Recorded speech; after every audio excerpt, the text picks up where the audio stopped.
mon ordinateur. Voilà, vous avez peut-être une petite fenêtre qui vient de s'afficher.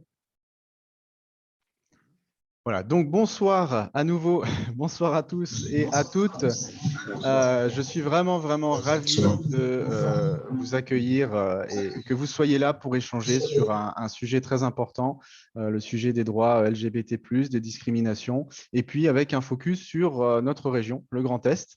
Donc, merci à vous toutes et à vous tous. On va faire un tour de table pour commencer. Donc, un tour de table, vous pouvez vous présenter, dire qui vous êtes, ce que vous faites.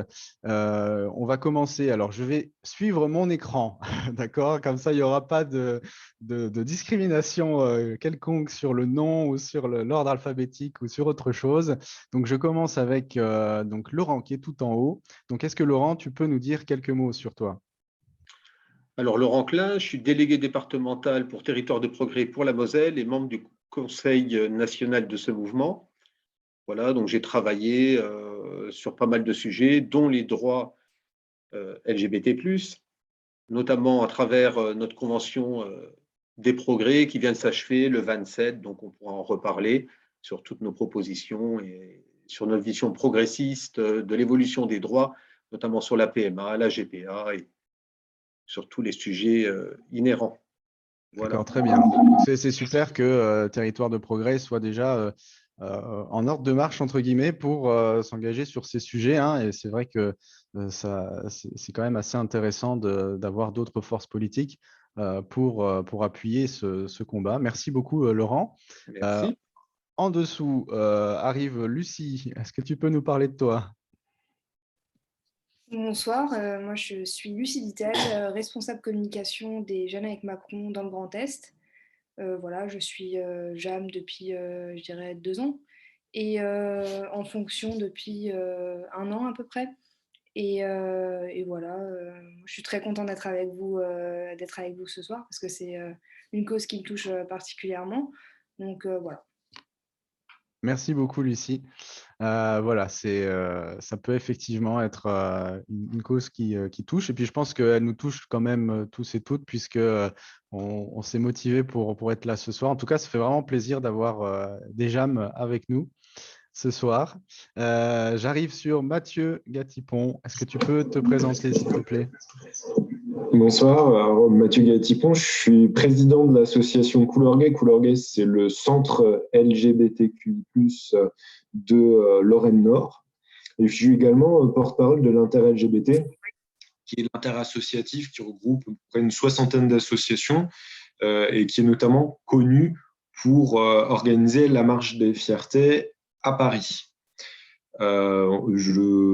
J'ai aussi d'autres casquettes militantes, syndicales et plein d'autres engagements. Voilà. D'accord, donc tu es vraiment en première ligne et puis voilà, tu connais bien voilà, tout ce tissu associatif puisque tu es engagé depuis de nombreuses Depuis années. 2008. Depuis 2008, hein. Donc ça passe, mais voilà, donc je suis admiratif.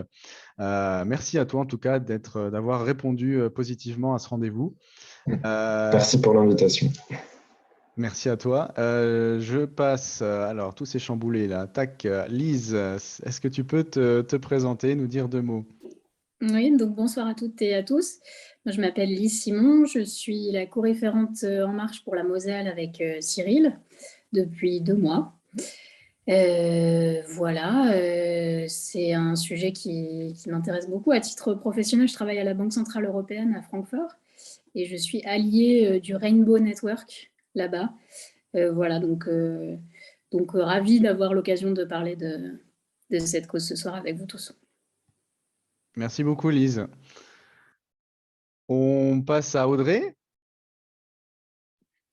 Alors bonsoir à tous, Audrey Jacquemin, je suis responsable de la vie étudiante des Jeunes avec Macron Grand Est. J'ai également été responsable de la communication de la République en marche au Rhin. Et donc je suis très contente d'être avec vous parce que c'est vrai que chez les Jeunes avec Macron, on a à cœur cette cause de l'égalité même en général. Donc voilà, je suis très contente de pouvoir en discuter avec vous. Merci beaucoup.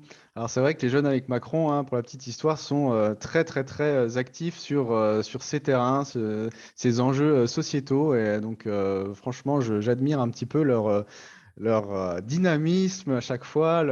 Ils sont très réactifs, ils sont vraiment voilà, toujours impliqués. Donc ça fait plaisir. Alors Cyril a réussi à nous rejoindre. Donc il arrive pile au moment du tour de table. Donc je vais en profiter. Donc Cyril, est-ce que tu peux nous dire deux mots sur toi, s'il te plaît? Bonsoir. Donc Cyril Becker, co-référent avec Lise depuis 2 mois, donc sur la Moselle, pour la République en marche. Je vois que je connais quasiment tout le monde autour de la table. Mathieu déjà rencontré, Lise forcément, Laurent, toi Nicolas. Donc voilà. Donc Audrey, je viens d'entendre, il reste que Lucie. Qu'est-ce que je peux dire? 47 ans, je bosse en Moselle, voilà. Donc, chef d'agent d'une société de service. Impliqué politiquement localement aussi, dans mon petit village où je suis adjoint au maire. Et voilà, à la périphérie de Metz. Ok, très bien, merci beaucoup. Donc ça fait plaisir aussi de voir un peu des acteurs de terrain, puisqu'on fait un focus hein, sur le Grand Est, plus précisément ici sur la Moselle. Hein. Donc c'est intéressant d'avoir voilà, des personnes vivant et expérimentant dans ce secteur géographique. Alors je vais me présenter à mon tour, hein, même si effectivement on se connaît un peu pour certains et certaines. Donc, moi, c'est Nicolas Visser. Je suis donc membre du bureau des progressistes LGBT+. Donc, je suis en charge du développement des territoires et puis je m'occupe un petit peu du Grand Est le temps qu'on trouve quelqu'un pour s'en occuper. D'ailleurs, si vous avez, je fais un petit appel publicitaire là, si vous avez des bonnes, des âmes charitables ou des gens qui sont particulièrement motivés pour s'impliquer, n'hésitez pas voilà, à m'en parler puisque, comme un petit peu les autres associations, on a besoin de monde en région et c'est pas évident. Autant sur Paris, c'est assez facile de faire tourner les choses. En province, on a un peu plus de mal.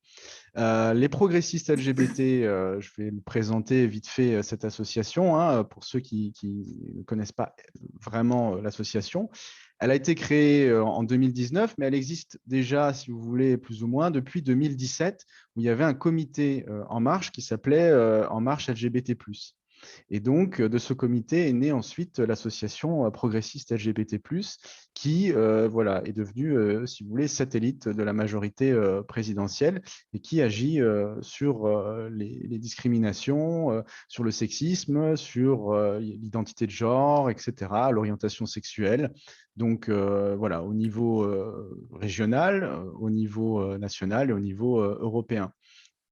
Je voulais ensuite continuer cette intro avec, nous sommes le 2 décembre, hein, donc hier, voilà, c'était un jour spécial hein, puisque c'était le jour voilà, dédié à la lutte contre le sida. Donc le sida, c'est quand même 37 millions de personnes qui sont mortes de cette maladie en 40 ans. Donc on est quand même sur une épidémie qui est quand même d'un tout autre niveau que celle qu'on connaît, même si c'est deux choses complètement différentes. Hein, et je croise les doigts pour que l'épidémie d'aujourd'hui ne soit pas du même acabit, hein, on va dire. Le sida et le VIH, en tout cas les personnes séropositives, font encore partie des gens discriminés parce qu'ils sont séropositifs. Donc, c'est un peu une double peine. Hein. Non seulement on peut contracter ce virus qui n'est pas éradiqué, malgré tout. Hein. Chez les jeunes, il y a très peu de connaissances maintenant, puisqu'on se dit on prend une pilule par jour et puis il n'y a pas de souci. C'est une petite maladie chronique de rien du tout. Non, ça ne fonctionne pas comme ça. Ce n'est pas toujours le cas. Donc, je pense que c'est important qu'on en parle un petit peu et n'hésitez pas à sensibiliser autour de vous sur cette cause. Peut-être qu'on en reparlera pendant le débat.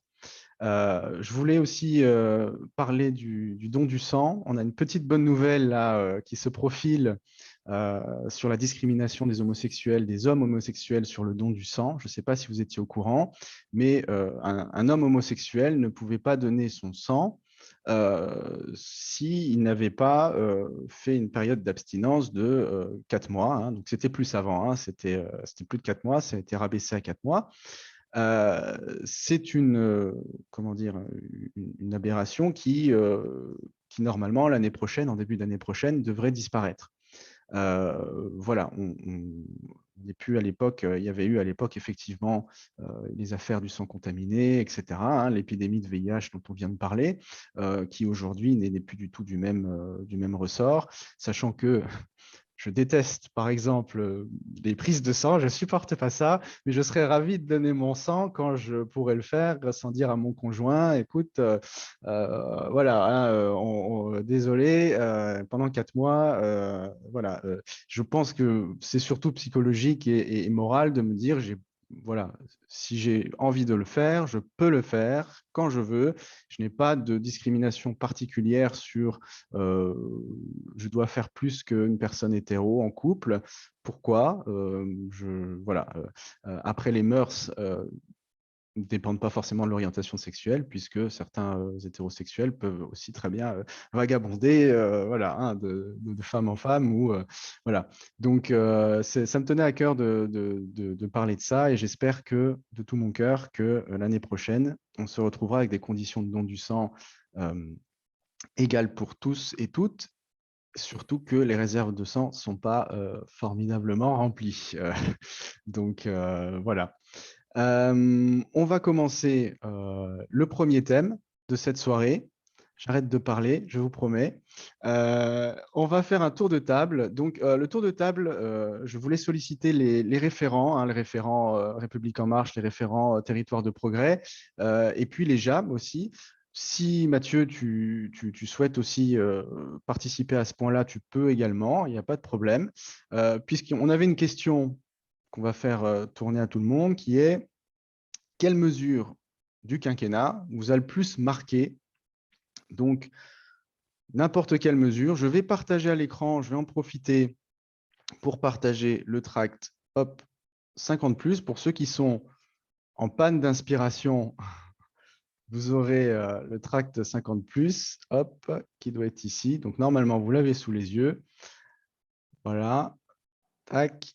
Donc, il y a un petit peu un résumé de ce qui a été fait. Alors moi, j'ai surligné évidemment celui-ci pour la famille et puis la PMA pour toutes. Vous pouvez le reprendre, il n'y a pas de problème. Si vous avez le même que le voisin ou la voisine, ça peut être pour d'autres raisons. Donc, il n'y a pas de souci, vous pouvez en parler. Donc, voilà, je parcours rapidement. Il y avait des choses sur l'Europe, des choses sur la sécurité, l'emploi, par exemple, l'école. Donc, je vais vous solliciter.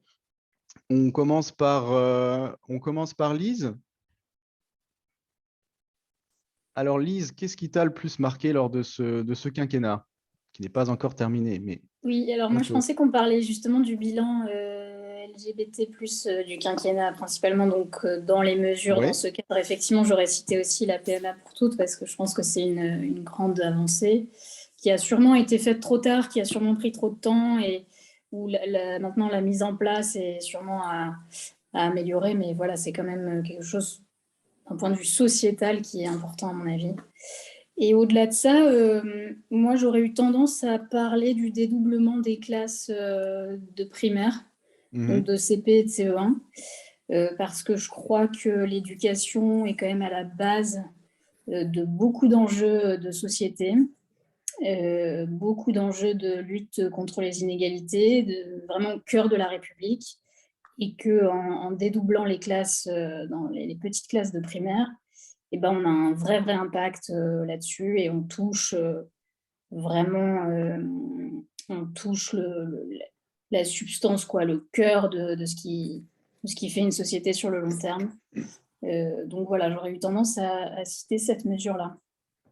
D'accord, effectivement, c'est une mesure qui a beaucoup de succès, et étant prof, je sais que mes collègues en sont particulièrement satisfaits et satisfaites. Donc, ça prouve que c'était quelque chose qui était nécessaire. Donc, merci à toi en tout cas, même si effectivement, il y a beaucoup de choses, mais c'est vraiment très bien d'avoir partagé ça avec nous. Merci. Je vais demander à Laurent, si tu peux nous partager ton avis. Alors, je vais pas. Moi, je pense que la première mesure, ça a été toutes les lois et les mesures qui ont été faites pour l'assignation en résidence. Donc, ça regroupe énormément de choses, dont le dédoublement des classes. Donc, je pense que ça a été vraiment le fil conducteur de ce quinquennat, c'est lutter contre l'assignation en résidence. Et pour en revenir un peu au sujet de la soirée, je serai comme Lise, je vais parler de la PMA. Je pense aussi qu'elle a été faite un petit peu tard. Elle aurait pu être faite en début de quinquennat. Maintenant, il faut se rappeler quand même qu'en 2013, il y a eu le mariage pour tous. On a eu la PMA sur ce quinquennat. Et dans ces deux cas, ça s'est fait dans la douleur. Ça, il ne faut jamais l'oublier. Contrairement à de nombreux pays européens, il faut se rappeler quand même des slogans de la Manif pour tous. C'était violent. Je veux dire, la communauté LGBT+, en a pris plein la gueule en 2013. Donc, ça, il faut vraiment s'en souvenir. Et je pense que maintenant qu'on a fait passer la PMA, et on aura l'occasion d'en parler, je pense que maintenant, quelque chose s'est enclenché. Il ne faut pas lâcher l'affaire. Je pense qu'il faut aller plus loin. Même si on peut le rappeler en ce moment, le climat n'est pas spécialement favorable, avec une vraie droitisation d'une partie de la société. Donc, il y a encore beaucoup de travail, il y a de véritables combats et on va pouvoir échanger et faire de nombreuses propositions pour que les choses changent. Et que surtout, comme on avait échangé un petit peu au début, qu'on ait les mêmes droits et qu'on puisse avancer tous ensemble dans ce sens. Voilà. Merci beaucoup. Oui, un petit peu plus d'égalité, ça fait pas de mal, on va dire, hein. C'est dans la devise, donc oui, tenter d'y tendre, ça pourrait être pas mal, effectivement. Merci. Audrey, est-ce que tu peux nous partager ta mesure ou ton avis sur des mesures? Alors moi, j'avais pensé à plusieurs choses. Évidemment, en tant que responsable vie étudiante, je pense que les repas à 1 € au Crous, voilà, ça reste une mesure phare pour les jeunes. J'ai pensé également à l'allongement du congé paternité quand même, qui est passé de 14 jours à 28 jours, qui est quand même une mesure d'égalité. Et là, je viens de penser également, voilà, en réfléchissant, au fait que bientôt, il me semble que c'est en janvier, les tarifs, les consultations chez le psychologue seront bientôt remboursés. Donc, je pense que ça, c'est pareil. Ça a l'air tout bête comme ça, mais je pense que ça pourra aider voilà, certaines personnes. Bon, évidemment, peut-être plus les jeunes en ce moment, voilà, qui en ont peut-être plus besoin vu la période que l'on vient de traverser. Mais voilà, le fait de pouvoir se soigner psychologiquement tout en payant peut-être un peu moins cher, en étant remboursé, voilà, je pense que ça va aussi aider pas mal de personnes. Merci. C'est vrai que bon, les jeunes d'aujourd'hui ont quand même un sacré poids sur les épaules, hein. Moi, personnellement, je me demande parfois, je me dis, mais qu'est-ce que j'aurais fait, comment j'aurais réagi à leur place en étant étudiant ou lycéen, etc. À cette époque-là, à ce moment-là. J'en ai absolument aucune idée. Mais je vois mes étudiants, donc j'ai un petit peu un reflet de tout ça et je me dis, ouais, c'est quand même difficile, hein. Donc, je comprends parfaitement, effectivement, ta position. Merci, Audrey. On passe à Cyril. Alors moi, j'aurais un peu de mal à te sortir une seule mesure, parce que je suis tout de même assez satisfait du travail qui a été fait en presque 5 ans. Quelques améliorations sur le parti du marché du travail, ça me concerne un peu tous les jours, et notamment quelque chose d'important, mais là, ça rejoint un peu les jeunes, c'est les 525 000 emplois. 525, 530, je ne sais pas, je ne vais pas retrouver. Contrat d'apprentissage signé l'année dernière. Moi, tous les jours, je suis confronté au problème du recrutement et effectivement, c'est très important. Et puis après, c'est quelques mesures aussi de plus d'ordre social. Donc là, ça va être repris le congé paternité. Ça, j'ai déjà depuis le mois de juillet, je suis déjà mon 3e salarié qui en profite. C'est un peu déstabilisant pour moi pour les plannings, mais effectivement, eux en profitent pleinement et quand ils reviennent, ils sont plutôt effectivement épanouis parce qu'ils ont passé leur premier mois généralement avec leur enfant, avec leur épouse. Donc voilà. PMA, vous en avez parlé tout à l'heure. Il y a aussi une partie, c'est toujours la partie sociale, les impayés sur les pensions alimentaires, ce qui est aussi très important là-dessus. Et puis après, diverses mesures, le reste à payer, le reste à charge zéro sur les lunettes, par exemple, qui est important. On en a parlé aussi tout à l'heure, le repas de Crous à 1 €. Enfin, voilà, c'est tout un panel de mesures. Alors, avec un petit tropisme social, on ne se refait pas tout de même, ça c'est ma culture, mais voilà. C'est en fait, on s'est ouvert beaucoup, on a lancé beaucoup de petits chantiers sur des sujets qui étaient plutôt tabous jusqu'à présent, on les a ouverts. Alors, on n'a peut-être pas été encore assez loin, mais au moins, on a commencé à défricher les chemins sur différents sujets, comme quoi, ce n'est pas inéluctable et on peut avancer, et j'espère qu'on avancera encore plus loin. Merci beaucoup, Cyril. C'est très intéressant par rapport à ton expérience perso, en fait, hein, sur le congé paternité, par exemple. Hein, je prends cet exemple-là. Le fait que tu vois, en fait, les effets, en fait, positifs de la mesure en direct. Et on verra au fur et à mesure des mois et des années qui passent si ça se confirme et si c'est, je pense, hein, je ne suis pas encore concerné, mais je pense que c'est des choses qui peuvent s'ancrer dans la société. Donc, c'est super intéressant. Merci. Enfin, perso, moi, le positif, je vois surtout le négatif parce que j'ai un chef d'équipe en ce moment, c'est moi qui me tape son boulot. Et moi, personnellement, ça ne me concerne plus parce que c'est bien. Il y a un plus Ouais, c'est grand, moins mais évident, voilà. hein. Il va falloir réorganiser un petit peu tout ça. C'est pas évident. Après, s'il revient et qu'il est ultra motivé parce qu'il a passé, voilà. Bon, ça peut être sympa. Ou au contraire, si le gamin fait passer nuit, il se dit bon, bah, au boulot, c'est pas trop mal, je me repose un peu, puis je peux bosser. Mais bon, en tout cas, Non, bon, j'en ai parlé avec lui cet après-midi. Il est passé boire le café au bureau, effectivement. Voilà, parce qu'en plus, c'était son premier, le chef d'équipe, là, c'est son premier gamin. Mhm. Donc, il y a plein de trucs qu'il ne maîtrise pas. Et il a dit, effectivement, on est détendu parce qu'on a le temps. Ça change. Moi, à l'époque, c'était 11 jours. Bon, voilà. Mais voilà, il a le temps. Donc, c'est bénéfique, effectivement. D'accord. Bon, on suivra ça, on suivra ça de près, hein. Si on se revoit, tu nous diras un petit peu ce qu'il en est. Est-ce que Lucie, tu peux nous partager ta mesure, s'il te plaît? Oui, alors effectivement, choisir une mesure, c'est un Mhm. exercice qui est assez compliqué. Moi, j'ai pris, alors j'en ai beaucoup, j'ai beaucoup hésité, mais je pense que je vais parler de la mise à disposition gratuite des protections hygiéniques pour les étudiantes. Parce que je considère que la précarité menstruelle, c'est vraiment un fléau et ça touche quand même 20% des femmes. Et au-delà de ça, pour moi, cette mise à disposition gratuite pour les étudiantes, c'est une mesure d'égalité. Parce que, ben, à cause de la précarité menstruelle, beaucoup d'étudiantes ne viennent pas en cours.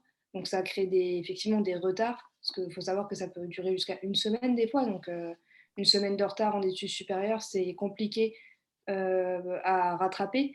Puis ça permet aussi d'avoir du pouvoir d'achat en plus pour les étudiants parce que ça représente sur une année quand même une économie d'environ 200 euros. Et c'était une mesure qu'on avait portée avec les jeunes, avec Macron, et qui a été effectivement adoptée par le gouvernement. Donc c'est vraiment, je considère que c'est une très bonne mesure qui a été mise en place. Merci, c'est vraiment une mesure quand même qui a l'air de rien comme ça et puis finalement qui concerne énormément de personnes et qui a des répercussions aussi, hein. C'est pas forcément que les femmes, hein, finalement, hein. Tu parlais de pouvoir d'achat, tu parlais d'absentéisme à l'école, donc c'est vraiment des répercussions au-delà de ça, hein. Et puis c'est aussi un mieux vivre, hein, finalement, hein, dans la société. Donc c'est super intéressant comme sujet. Et puis, bah, écoute, c'est bien que ce soit, voilà, qu'on ait mis les pieds dans le plat, on va dire, et puis que les jeunes avec Macron soient, voilà, un petit peu les instigateurs de tout ça. Ça prouve que les jeunes, voilà, ont des choses à dire et des choses à proposer. Et surtout, on se fait écouter, donc c'est aussi enrichissant.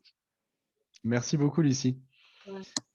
Alors Mathieu, je ne sais pas si, alors c'est pas le moment de sollicitation que j'avais prévu puisque c'est un peu politique, mais à toi de me dire si. Oui, je peux donner mon avis, oui, Oui, si ça vous dit. Déjà, bah, alors je pourrais dire comme vous la PMA avec toutes les réserves qui ont été oui, évoquées, notamment bah, par rapport au délai, au débat et bah, aux petits ajustements qu'il pourrait avoir, notamment je pense aux personnes transgenres et tout à à fait. l'amélioration. Question sur la transparentalité.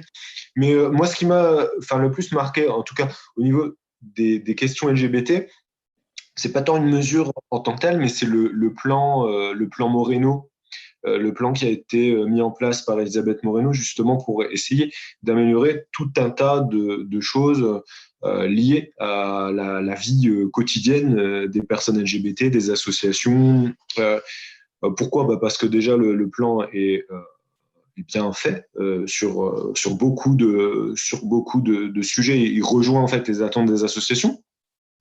Et après, on pourra parler plus tard peut-être du financement, des choses enfin de la mise en place, notamment en région. Et je vous dirai un peu comment ça se passe au niveau du Grand Est, parce que là, il y a des choses à redire. Mais en tout cas, c'est une mesure extrêmement positive parce que elle a le mérite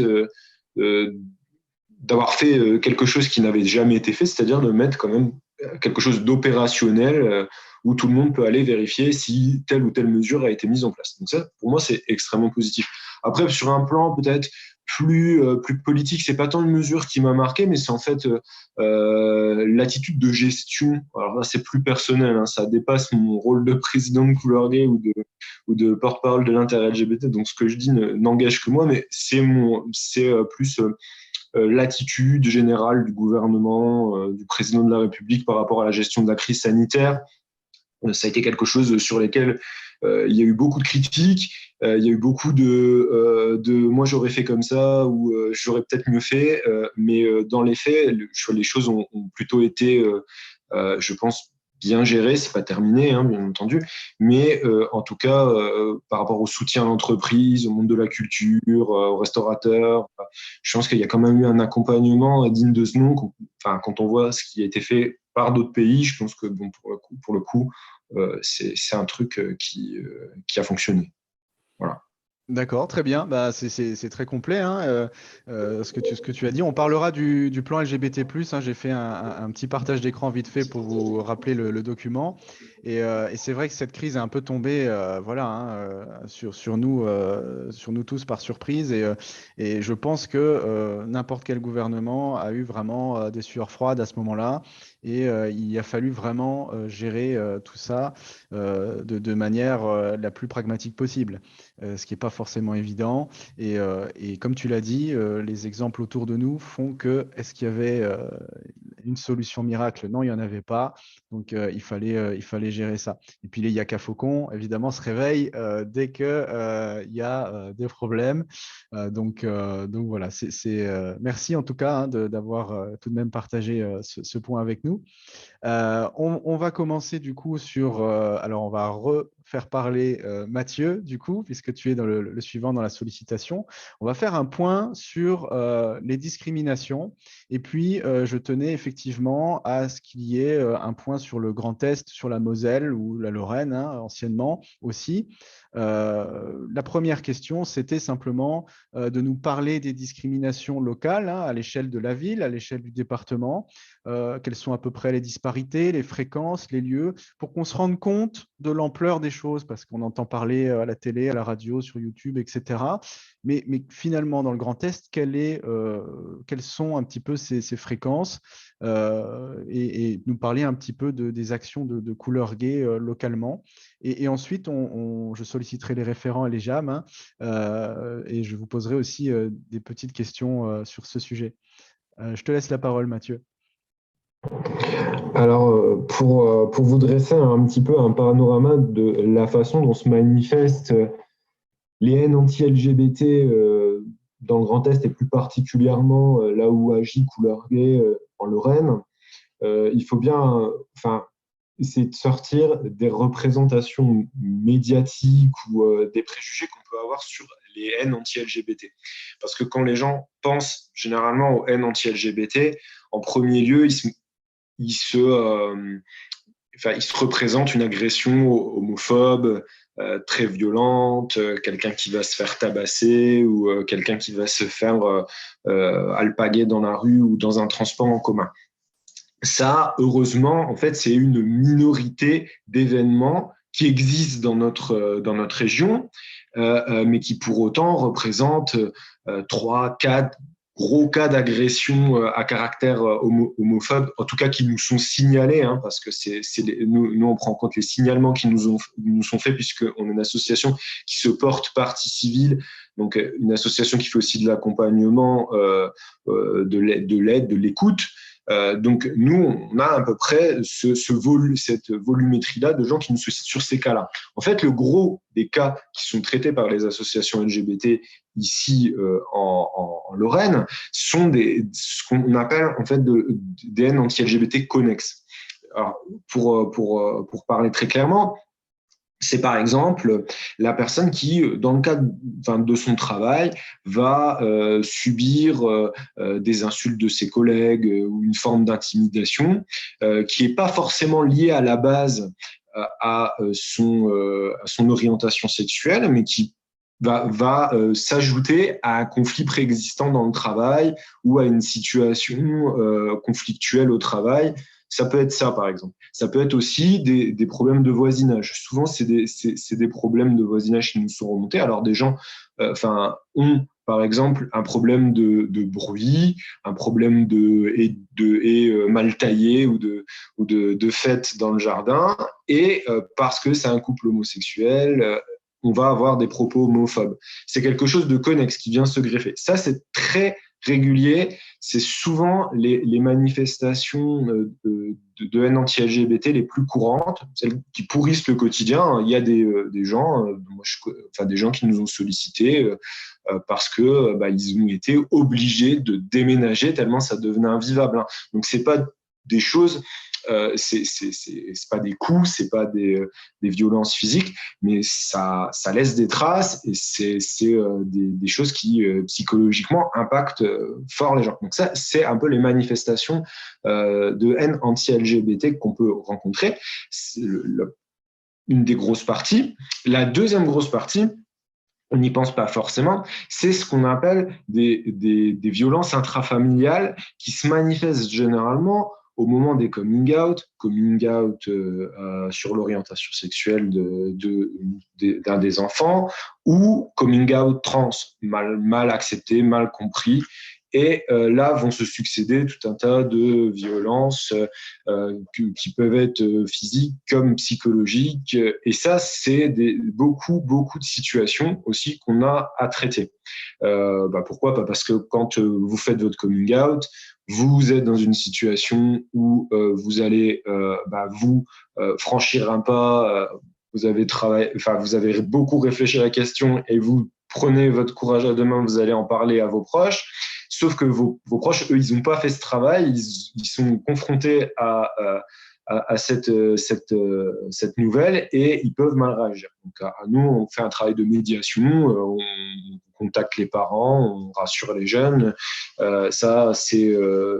Généralement, ça peut bien se passer. Et quand ça se passe mal, après, on voit comment on peut aiguiller les jeunes. Ça arrive qu'il y ait des jeunes qui se retrouvent à nous appeler le soir parce qu'ils ont été mis dehors. C'est très rare, mais ça arrive. Ça arrive aussi dans notre région, donc il faut en avoir bien conscience. Ça pose des vraies questions parce qu'en fait, en Lorraine, alors pas en Grand Est, mais en Lorraine en tout cas, vous n'avez pas de structure d'accompagnement pour les mineurs LGBT. Ça n'existe pas. C'est-à-dire que si un jeune est mis dehors, il va être pris en charge par des structures classiques. Donc, ça pose des difficultés parce que les jeunes qui sont hébergés par ces structures classiques, ils ne sont pas toujours super bienveillants avec les personnes LGBT. Je me rappelle, par exemple, pour vous donner un jeune à Famec qui avait été placé et on a dû écrire au magistrat pour qu'il le déplace dans un foyer à Metz parce que il subissait un harcèlement au sein du foyer à Famec où il avait été placé. Donc mais il n'y a pas de structure dédiée. Vous n'avez pas le refuge en capacité de, par exemple, héberger. Ça n'existe pas dans notre département. Ça pose aussi un autre problème très concret, c'est-à-dire que vous allez avoir un jeune qui va pouvoir être pris en charge par le refuge, mais qui va être déraciné quelque part. Il va être obligé de partir. C'est un peu la double peine. Il est viré de chez ses parents, mais en plus, il est coupé de son cercle peut-être d'amis qui, eux, le soutenaient. Et il est obligé d'aller à Lyon ou à Montpellier ou à Paris, là où il y a des structures où le refuge peut accueillir. Voilà, donc c'est un peu le panorama que je peux vous faire sur les haines anti-LGBT, leurs manifestations concrètes dans notre département. avec toutes les problématiques que vous pouvez imaginer et les biais des sollicitations qui passent sous les radars, parce que les gens qui nous sollicitent sont les gens qui ont les capacités de nous solliciter, donc qui ont des accès à Internet pour nous solliciter, ou qui sont en capacité de se rendre dans nos locaux ou dans nos permanences qui couvrent pas l'entièreté du territoire. Voilà, donc c'est ces difficultés-là auxquelles on est rencontrés. Je vais m'arrêter là parce que je parle beaucoup. Donc c'est très intéressant et tu es en plein dans le sujet. Hein. C'est exactement ce qu'on voulait développer, ce qu'on voulait savoir ce soir. Hein.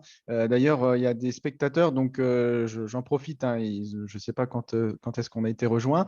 Donc, je rappelle simplement que vous avez accès au bouton questions-réponses. Donc, n'hésitez pas à poser des questions pour qu'on puisse y répondre, soit en cours, hein, si on peut le faire, soit un petit peu en deuxième partie. Hein, et puis, on pourra peut-être vous donner la parole également. Hein, s'il n'y a pas trop de contenu, on pourra le faire. N'hésitez pas. Et puis, merci de nous rejoindre en tout cas.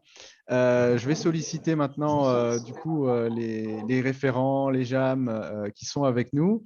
Donc moi j'avais deux questions en fait à vous poser. Hein. Donc la première c'est est-ce que vous avez déjà fait l'objet d'une discrimination donc sur l'orientation sexuelle ou autre, hein, une autre discrimination, ou alors est-ce que vous avez déjà été témoin d'une discrimination sur l'orientation sexuelle autour de vous?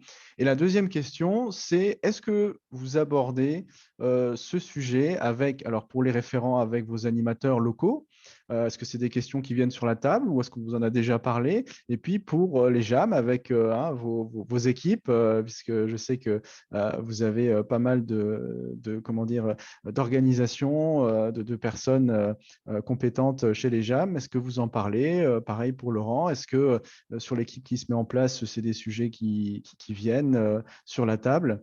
Voilà pour les deux questions que j'aimerais aborder avec vous. Je vais essayer de faire à l'envers. Je vais faire tac. On va commencer par Cyril. Alors, pour reprendre, dans l'équipe départementale, bon, on est un peu neuf, hein, ça fait 2 mois, donc on n'a encore pas abordé tous les Bien sujets. sûr. Pour l'instant, on n'est pas trop dans une thématique idée, on est plutôt dans une thématique organisationnelle. Donc, non, ce n'est pas un sujet qui est pour l'instant sur la table. Alors après, c'est un peu dans les différentes réunions. Tout à l'heure, on était sur un apéro politique. Oui, c'est des sujets qui peuvent passer au fur et à mesure, mais il n'y a pas une thématique propre à développer là-dessus pour l'instant. Voilà. Honnêtement, on est plus en phase de pré-campagne et puis voilà, on est plus dans de l'organisationnel que de l'idée pour l'instant. Une toute nouvelle équipe qui se met en place, oui, effectivement. Voilà. On est plus sur la phase là, donc c'est pas des sujets. Il n'y a pas beaucoup de sujets en fait de fond pour l'instant. Après, sur les discriminations, moi j'habite dans mon petit village de campagne, c'est rarement des discriminations. En plus, je suis élu, donc d'ordre sur les préférences sexuelles, c'est plutôt d'ordre racial. Faut pas se voiler, c'est plutôt du style là. Enfin, c'est au moins ce qui ressort, voilà, parce qu'on ne sait pas tout ce qui se passe. Et d'autres questions. Moi personnellement. Non, pas trop confronté. Ça pourrait le venir parce qu'en fait, je suis le référent harcèlement de ma société. Voilà, il en fallait un, comme souvent. Pour l'instant, c'est le début, donc voilà. D'accord. Effectivement, c'est des choses maintenant qui reviennent régulièrement sur le tapis, et c'est des choses aussi à vérifier. D'accord, mais il y a tout de même effectivement d'autres formes de discrimination, notamment effectivement en ruralité. Hein. Si peut-être parfois l'orientation sexuelle est un peu, cachée ou discrète. Hein. J'ai vécu en ruralité, je sais que beaucoup de couples homo préfèrent rester finalement très très discrets et puis ça passe parce qu'on n'en parle pas. Mais il y a d'autres discriminations où effectivement, par exemple sur la couleur de peau ou l'origine ethnique, où effectivement c'est des choses qui se voient ou qui se ressentent beaucoup plus. Hein, donc, c'est tout de même intéressant. Est-ce que, du coup, Lise, alors la première question, du coup, la question sur les animateurs locaux, etc., je pense que tu es aussi avec Cyril en phase d'organisation. Après, peut-être sur la deuxième question, si tu as des expériences personnelles ou indirectes.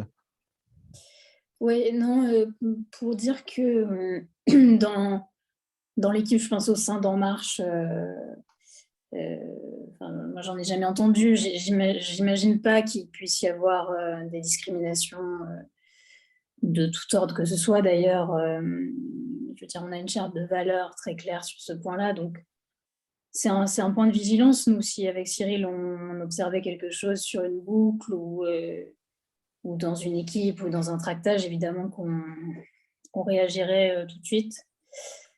Voilà, personnellement, en étant une femme avec voilà, des responsabilités maintenant et puis d'un point de vue professionnel aussi, ouais, j'ai déjà eu des commentaires sexistes. Voilà, c'est monnaie courante malheureusement et peut-être encore plus dans le milieu politique. Voilà, donc moi, voilà, j'en prends acte. Ça me donne une motivation supplémentaire pour me battre au quotidien pour les idées auxquelles je crois et notamment pour que la place des femmes dans le monde politique devienne plus normalisée, quoi, plus acceptée par tout le monde. Oui, c'est très intéressant. C'est assez, moi je trouve ça assez saisissant finalement ce que tu dis.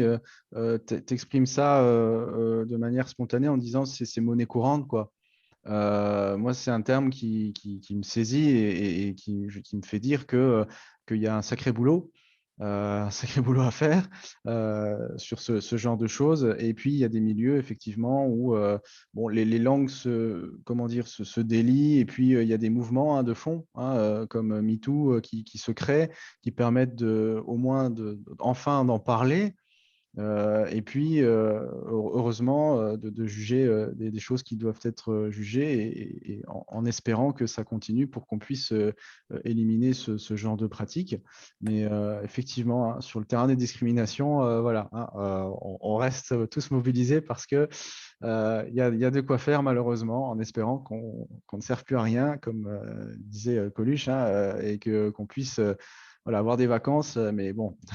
Et puis, si on ne sert plus à rien, c'est entre guillemets, hein, pour les associations anti-discrimination, ce serait une bonne nouvelle. Hein, mais bon, on va essayer de rester les pieds sur terre et de continuer.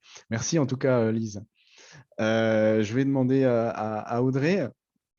Donc, les deux mêmes questions, hein, je peux les répéter hein, si besoin, hein, parce que je les ai dit un petit peu il y a 5 minutes. Mais...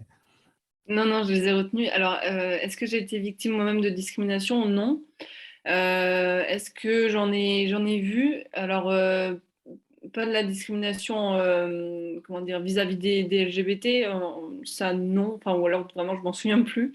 Mais par contre, l'année dernière, j'ai fait une licence sciences politiques et tout ce qui est discrimination raciale, j'en ai entendu, mais j'ai entendu des choses vraiment horribles. Vraiment, bon, je vais pas insister sur le sujet, mais et c'est vrai que c'était étonnant d'ailleurs de se dire que des gens en Sciences Po pouvaient tenir ce genre de propos.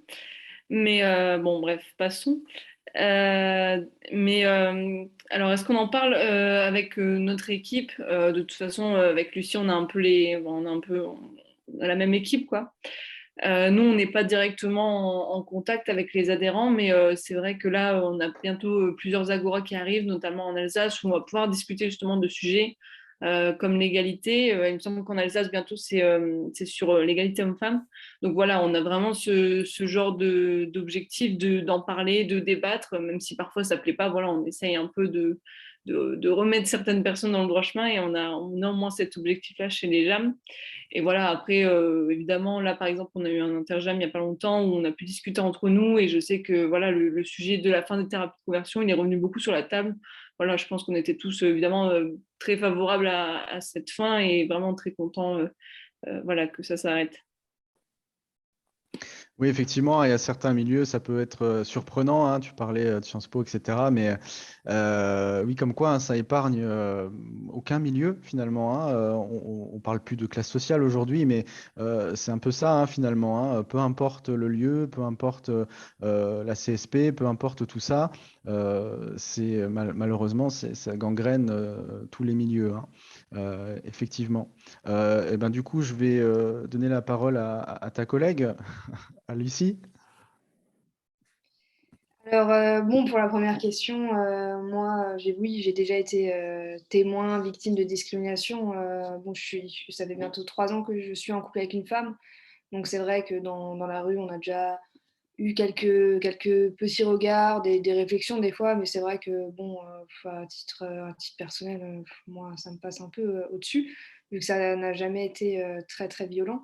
Mais je sais que on parlait avant de coming out un peu compliqué, effectivement, je sais que celui de ma compagne a pu être un peu, a été, enfin pas qu'un peu, c'était une épreuve assez compliquée. Et je tiens justement à souligner le travail des associations et des personnes qui sont derrière le téléphone, qui écoutent, qui nous ont aidés à surmonter cette épreuve. Donc, parce que c'est pas facile d'être confronté à tout ça quand on est jeune en plus, enfin quand on est jeune à n'importe quel âge, mais c'est vrai que quand on se prend ça un peu comme un torrent d'un coup et qu'on se dit bon, ça fait 4 mois qu'on est ensemble, comment on va faire pour continuer? Et ben on le fait quand même et c'est grâce à des personnes qui sont là, qui nous soutiennent et donc je trouve qu'elles font un travail remarquable. Après, au-delà de ça, oui, effectivement, au sein des Jeunes avec Macron, on parle beaucoup d'égalité. Comme l'avait dit Audrey, on a des agoras, donc on discute de ces sujets. À l'époque, on a été aussi d'un grand soutien à Laurence Wassenbrock quand elle parlait des thérapies de conversion à titre indicatif avec les jeunes Grand Est. On avait fait une vidéo avec elle parce qu'on se rendait compte qu'autour de nous, peu de personnes étaient au courant de ce qu'était une thérapie de conversion. Ils se disaient à chaque fois, mais non, c'est pas possible, ça n'existe pas en France, c'est un truc, c'est en Amérique ça. Et on leur expliquait, si, ça existe en France et il y a un flou juridique qui permet que les thérapies de conversion continuent. Et c'est vrai qu'on a eu des échanges qui étaient très intéressants avec la députée qui s'occupe de cette loi. Merci Lucie, et merci de souligner effectivement cette loi pour interdire les thérapies de conversion, hein, qui sont des pratiques mais d'une barbarie sans nom et qui ont lieu effectivement aussi sur le territoire français, hein. Donc, et c'est vrai que des personnes qui n'ont jamais eu l'occasion de parler de ces sujets, etc., vont se dire, mais attendez, mais vous nous parlez de choses impossibles. Mais il y a des gens qui vivent ça et il y a des témoignages et ce sont des pratiques très violentes et c'est bien qu'on soit et que vous soyez aussi avec les associations voilà, hein, là pour faire pression pour qu'on légifère sur ces sujets, hein. Merci beaucoup. Laurent, c'est à toi. Donc, comme je l'ai dit en préambule, nous, on a déjà travaillé sur le sujet. Nous, on est en finalisation de toutes les propositions que l'on fera dans le cadre de la présidentielle 2022 au sein de Ensemble Citoyen. Donc, autour de Jean-Michel Goustour, qui est d'ailleurs le représentant de LGBT+, au sein du comité exécutif de Territoire de Progrès, on a travaillé sur le sujet, notamment sur l'ouverture de la PMA à toutes les personnes qui sont en capacité de porter un enfant sans risque, dont les personnes transgenres dès qu'elles ont officialisé leur nouvelle identité, ou l'autorisation de la méthode repas, ou des choses comme ça. Pareil sur la GPA, on sait qu'on veut ouvrir un débat très rapide sur la GPA. On pense que la société française est mûre. Les dernières études d'opinion montrent qu'il y a 65% des Français qui sont plutôt favorables à la GPA comme option légitime pour avoir un enfant. Donc, on souhaite travailler là-dessus, mais sur une GPA éthique, pas une GPA à l'anglo-saxonne. Donc, avoir une vraie spécificité. Bon, en attendant, comme l'a souligné Jean-Michel, on souhaite officialiser l'état civil des GPA faites à l'étranger légalement, bien entendu, pour éviter les phénomènes de fantômes de la République ou de procédures d'adoption intraconjugale. Donc, il y a énormément de chantiers sur les droits LGBT et ces discriminations, comme parlait Mathieu, ne sont pas forcément des discriminations violentes, c'est des discriminations de droit, des discriminations du quotidien. Donc, c'est toutes ces discriminations qui font que les droits ne sont pas les mêmes pour tous, sur lesquels il faut travailler. Donc, on aura l'occasion encore d'échanger. Mais voilà, on a travaillé sur de nombreux sujets, sur les personnes intersexes, les personnes transgenres, dans le milieu carcéral également, etc. Donc, voilà, on a plein de propositions à faire dans le cadre de la campagne qui va s'ouvrir. Voilà. Et à titre personnel, des discriminations personnelles, non. Témoins, oui, mais toutes des discriminations qui sont de petites discriminations où on est obligé de faire de la pédagogie, même dans le milieu professionnel. On a des collaborateurs qui vont voir deux hommes qui vont passer, par exemple, dans une structure de vente et qui font dire « Ah, ça, c'est des PD ». On est obligé de reprendre tout de suite parce que c'est plus tolérable, plus en 2021. Donc, ça, c'est de la petite discrimination, mais qui est… c'est une petite musique qu'on entend tout le temps. Donc, on est obligé toujours de reprendre les gens pour leur dire non, c'est pas… voilà, il y a… Voilà, l'orientation sexuelle n'est, comme on en parlait, comme la couleur de peau, non, c'est pas tolérable, voilà, tout simplement. Merci Laurent. Oui, effectivement, hein, c'est des choses qui s'insinuent hein, dès la jeune enfance, hein, dans les cours de récréation, hein, où on entend PD, etc., ou du sexisme. Hein, tiens, tu tires au foot comme une fille, t'es nul. Enfin, c'est des trucs que moi j'ai vécu. Hein, c'est tellement Bah, tiens, je tiens ancré. pour… Voilà. je te coupe juste 30 secondes. Je tiens Vas-y, je t'en justement prie. à remercier tout le travail qui est fait dans les établissements scolaires par les associations. Et quand on entend certains candidats à la présidentielle qui parlent de propagande, c'est scandaleux parce que le travail de ces associations dans le milieu scolaire, ils sont là pour écouter, ils sont là pour entendre des jeunes qui ne sont même pas écoutés dans leur propre famille. Donc, pour aider des jeunes à se trouver, et je veux dire, c'est nécessaire. Je pense que le travail des associations est indispensable dans le milieu scolaire. Et je pense que, peut-être pas l'inscrire dans la loi, mais c'est quelque chose qui doit devenir la normalité dans les années qui viennent. Oui, tout à fait. Hein. Je pense que le terme propagande ou dangereux ou ce genre de choses est vraiment totalement voilà, hein, hors sujet. Je pense que voilà, hein, ça c'est pour le show, hein, c'est pour hein, attiser les haines et puis voilà, hein, se faire remarquer. Mais voilà, heureusement qu'il y a des associations qui agissent voilà, au cœur de la jeunesse. Et puis voilà, si en tout cas, je ne sais pas pour les gens à peu près de mon âge ici, moi, j'ai pas eu d'association qui venait comme ça au collège ou au lycée, quoi, pour sensibiliser sur ces sujets. Et pourtant, on était plusieurs élèves dans la classe avoir des questions, à être en plein coming out, par exemple. On aurait eu peut-être besoin d'une intervention comme celle-là, pardon, ou d'une oreille attentive, comme on a parlé tout à l'heure. Donc voilà, je pense que c'est nécessaire. Avant de passer à la deuxième partie, je voulais parler de Pour une cause. Alors, je ne sais pas si bon, les collègues voilà, d'En Marche ou de la majorité présidentielle, bien sûr, connaissent ces sujets. Donc, Pour une cause, hein, ce sont effectivement des gens qui se sont engagés hein, dans un projet pour défendre une cause. Et notamment, il y a une cause importante qui est la thématique LGBT, LGBT+. Et sachez que le thème de la parentalité, de la GPA LGBT+, rencontre un gros succès sur les causes. Hein.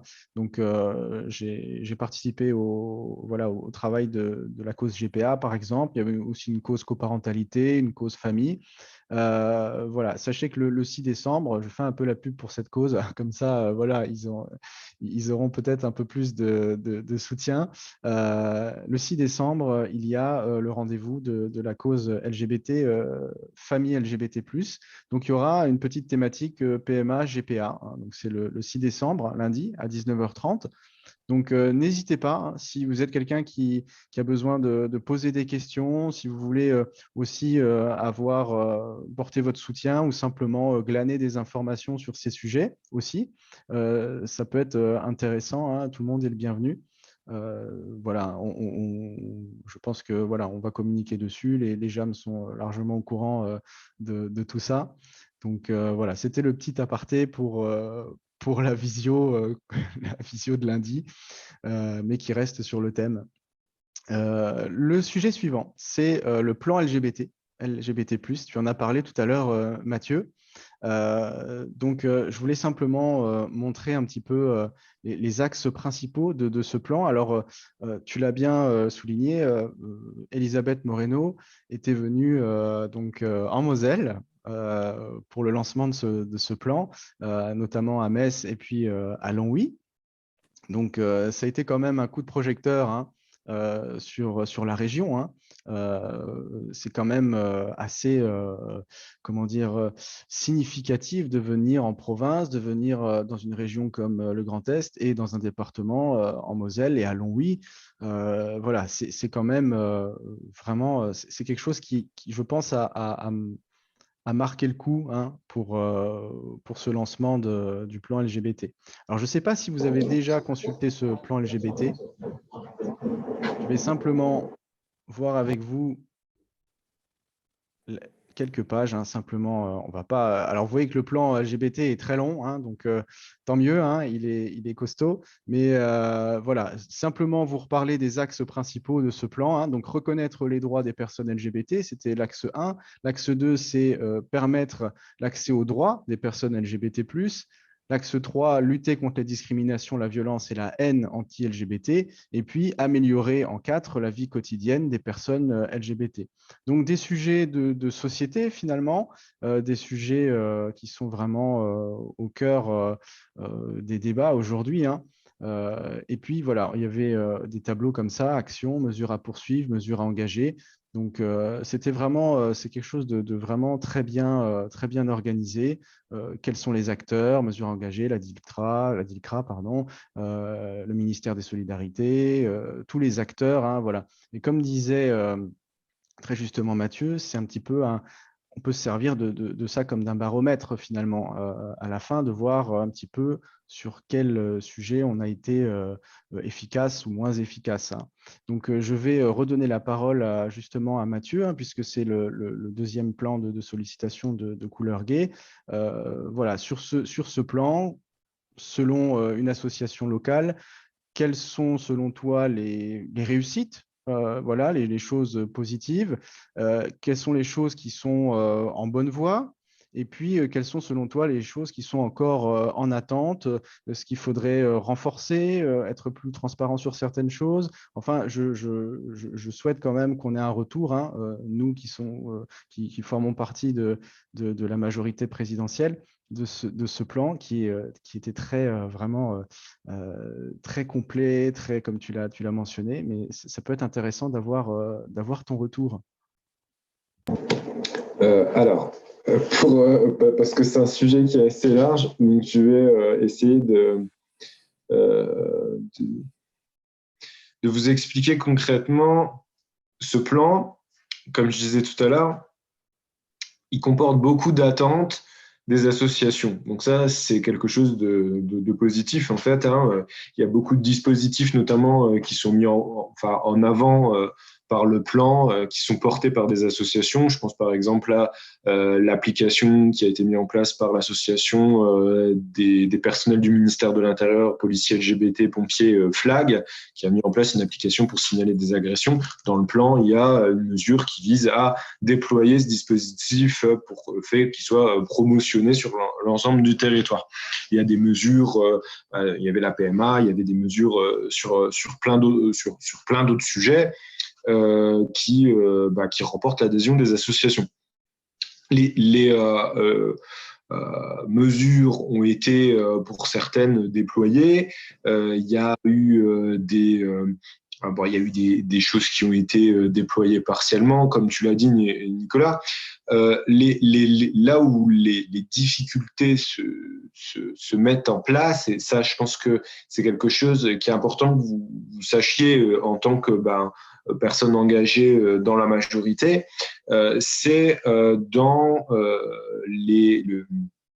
les différentes strates administratives, puisqu'il y a une forte volonté d'Elisabeth Moreno qui n'est pas remise en cause par les associations. C'est quelqu'un qui a une volonté. Moi, je trouve très bien qu'elle se déplace notamment sur les territoires pour mettre un peu des coups de projecteur. Elle l'a fait, comme tu l'as dit, en Moselle, en venant à Metz et à Longwy. Elle l'a fait aussi dans d'autres régions pour aller visiter des centres LGBT ou des associations. Et c'est très positif parce que ça braque l'attention sur ces acteurs de terrain, et puis ça leur permet d'avoir des facilités après le départ de la ministre pour avoir des interlocuteurs. Cependant, la problématique de ce plan, c'est comme il est porté par le secrétariat d'État Madame Moreno.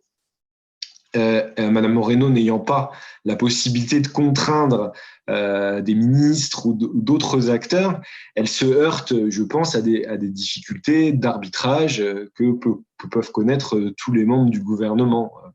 Et on sait que les différents ministres n'ont pas forcément les mêmes sensibilités sur des questions liées à l'orientation sexuelle, de par leur histoire politique. Voilà, c'est pas forcément des gens qui ont été toujours dans des partis ou dans des appareils politiques qui étaient très favorables aux droits des personnes LGBT. Donc ça leur demande peut-être un petit peu plus de temps pour s'intéresser au sujet ou pour les appréhender. Néanmoins, il y a quand même des avancées. On sait que, par exemple, M. Blanquer, il n'est pas forcément super favorable aux questions des personnes, d'accompagnement des personnes trans. Je pense à la circulaire qui a été mise en place au moment de la journée internationale de lutte contre l'homophobie. Mais pour autant, elle est arrivée. Elle est arrivée dans une version un petit peu édulcorée, mais elle est arrivée. Donc, il y a quand même on sent qu'il y a quand même une majorité des gens qui poussent pour que les mesures elles deviennent effectives. Donc ça, c'est les freins que je qualifierais d'institutionnels ou de personnel au plan et à son déploiement. Après, il y a un levier financier. Pourquoi ? Parce que, comme je vous disais, comme en fait, il y a des mesures qui doivent être déployées par des ministères, l'argent théoriquement qui est fléché pour les mettre en place, il n'est pas à la discrétion de Madame Moreno, il est à la discrétion du ministère. Et donc, pour le mettre en place, ce plan, il faut que le ministère le mette en place. Donc, c'est plus compliqué. Ensuite, qu'est-ce que je pourrais vous dire sur ces difficultés-là qui peuvent être opérationnelles ? C'est les grands corps de l'administration qui n'ont encore pas l'habitude. Normalement, le plan, alors pour vous parler très localement, en Moselle, il doit être aussi coordonné par les CORA, ça vous parle peut-être, c'est les comités opérationnels de lutte contre le racisme, l'antisémitisme et les haines anti-LGBT, qui en fait est animé au niveau de la préfecture. Et c'est quelque chose, c'est un organe qui en Moselle ne se réunit plus, à tel point qu'on a dû demander à Ludovic Mandès, le député de la Moselle, qui est de votre obédience, si je puis dire, d'écrire un courrier pour le signaler au préfet. Il l'a fait, mais ça a déjà été remonté, et c'est quelque chose qui a été remonté, c'est là où ça nous alerte dans plusieurs préfectures. Donc, si les acteurs de terrain n'ont pas des interlocuteurs locaux qui leur remontent concrètement les avancées du plan, les chiffres, les données qu'ils peuvent avoir, là, c'est compliqué. C'est compliqué parce que dans ce cas-là, peut-être que des choses qui sont dans le plan sont déployées, mais nous, on n'a pas de visibilité dessus. Tout le monde ne nous le signale pas forcément. Après, ce qu'il y a très bien dans le plan, alors là, je parle vraiment d'un dispositif qu'on connaît parce que sur la région, on a été un petit peu pilote, c'est ce qui se passe au niveau des rectorats. Il faut savoir qu'on a un recteur qui est très favorable à la lutte contre les discriminations en général et LGBT en particulier actuellement dans le rectorat de l'Académie Nancy-Metz. Et le développement des GRAL, en fait, les groupements de lutte contre les discriminations au niveau du rectorat, c'est quelque chose qui a été initié ici et qui, en fait, se déploie sur l'ensemble des rectorats en France. Donc ça, c'est quelque chose de très, très bien parce que ça permet d'avoir des référents dans les rectorats, des gens qui pilotent un petit peu les actions qui sont menées dans les établissements scolaires. Et ça, c'est vraiment quelque chose à encourager. Parce que tout bonnement, comme Laurent l'a dit, il y a de la propagande, des gens qui, justement, la vraie propagande, elle est là, qui disent que les associations LGBT sont là pour bourrer le crâne des élèves et les convertir ou leur changer leur orientation sexuelle ou que sais-je. On a eu tout dans ce registre-là. On sait qu'on va en voir encore de belles dans la campagne qui s'annonce.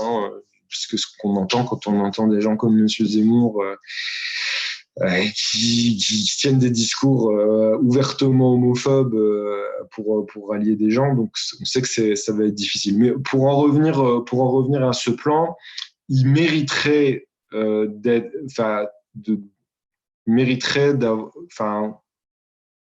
d'avoir plus de moyens en dotation pour être réellement opérationnel. Et il mériterait qu'on donne plus de latitude à Madame Moreno pour qu'elle puisse le déployer. C'est principalement les deux écueils. Mais sur le fond, alors bien sûr, certains vous diront que ça va pas assez loin au niveau par exemple, des droits des travailleurs du sexe, que ça va pas assez loin sur les questions internationales parce que certains attendaient plus d'engagement de la majorité sur notamment les questions liées à la dépénalisation mondiale de l'homosexualité. On vous dira toujours, on pourra toujours trouver. Néanmoins, il est là, il est une base opérationnelle pour les associations et les acteurs de terrain et je pense qu'il faut qu'ils s'en saisissent, c'est important. Voilà ce que je pouvais vous dire en quelques mots sur le plan. Merci. En tout cas, c'est très instructif finalement d'avoir le retour d'une association de terrain sur ce plan LGBT+, qu'on a tous vu, je crois, avec les gens de ce panel passé. On l'a consulté, ou on en a entendu parler pour d'autres. Donc, c'est quand même super intéressant de savoir ce qui se met en place, ce qui freine un petit peu, quels sont les leviers qui fonctionnent, est-ce qu'il manque des choses. Donc, l'idée, c'est bien sûr d'en faire écho, de faire écho de tout ça autour de nous pour que ça bouge un peu plus. Et puis on arrive sur la dernière partie, finalement, un petit peu la partie débat, la partie du fait de se dire que 50 bilans, donc voilà, je pense qu'on n'a pas à rougir, en tout cas la majorité présidentielle n'a pas à rougir sur ces questions, même si ça ne va pas forcément aussi loin, comme tu le dis, que ça aurait peut-être dû l'être pour certaines personnes. Mais alors 50 plus, c'était le deuxième, voilà, le dernier point. Et puis avec ce tract du début qui montre bien les choses. Donc je vais revenir vers vous finalement pour lancer un petit peu le débat. Dans ces 50 plus, qu'est-ce qu'il reste à faire? Qu'est-ce qu'il faut développer? Est-ce qu'il y a des choses qu'il faut renforcer? Est-ce que vous avez des souhaits de voir des choses sur le programme présidentiel, sur notamment les discriminations? Alors, ça peut être LGBT+, si vous êtes concerné de près ou de loin, ou d'autres choses. Donc, je refais un tour de table, mais là, on est en mode débat. Donc, si vous voulez intervenir, n'hésitez pas. On peut parler de sujets comme des sujets, la GPA par exemple, qui revient, a été déjà là en 2013 avec le débat sur le mariage pour tous, qui est revenu avec la PMA, et puis quid du prochain quinquennat, sachant que les assos anti-LGBT+, brandissent ça comme voilà, la marchandisation du corps de la femme, etc. Laurent nous a parlé d'une GPA éthique, par exemple. Donc voilà, je vais vous laisser la parole. Je vais reprendre les intervenants et les intervenantes. Je vais demander à Lucie. Je crois que tu n'avais pas encore commencé. Je vais commencer par toi. Ok, alors moi, c'est vrai que c'est compliqué de commencer un débat comme ça. C'est vrai que moi, je pense que je vais être honnête, je ne m'y connais pas suffisamment en tout ce qui est GPA, tout ça, c'est des sujets qui sont, je pense, vraiment très techniques. Et par contre, c'est vrai qu'au fil de mes recherches, je me suis posé une question, j'en avais discuté avec Audrey d'ailleurs cette semaine, il me semble il y a 2-3 jours quand on s'est vu au téléphone. concernant la PMA. Donc, je trouve que effectivement, c'est très bien que la loi soit enfin passée en juillet et avec son décret en septembre. Mais je pense qu'en fait, effectivement, c'est une loi qui crée aussi de l'inégalité. Parce que l'accès à la parentalité, c'est plus facile pour les femmes qui sont en couple, mais toujours difficile pour les hommes qui sont en couple. Donc, je trouve que c'est assez... moi, c'est vrai que ça a poussé un peu à l'interrogation chez moi en me disant comment on peut faire pour effectivement garantir l'égalité à la parentalité pour tous les couples, en fait. Voilà. Oui, effectivement, quelqu'un veut réagir peut-être sur ce qu'a dit Lucie, sur cette égalité entre couple d'hommes, couple de femmes, sur la parentalité. Je pense qu'il faut une véritable... Je ne sais pas, comme tu veux. Non, Oui, j'ai pas fait l'élevage de main. Là, juste une petite phrase que je voulais rajouter par rapport à Lucie, c'est qu'au niveau de la PMA, c'est pareil, elle n'est pas non plus ouverte aux personnes trans. Et justement, dans les mesures, je suis désolée, du coup, je le fais aussi, mais dans les mesures qui restent, dans ce qui reste à faire, je pense qu'il y a quelque chose au niveau de la transsexualité à faire, parce que je ne sais pas si quelqu'un a une idée, mais c'est très dur, je pense, pour le gouvernement d'agir sur ce sujet, alors que pourtant, voilà, les discriminations à ce niveau-là, elles sont énormes.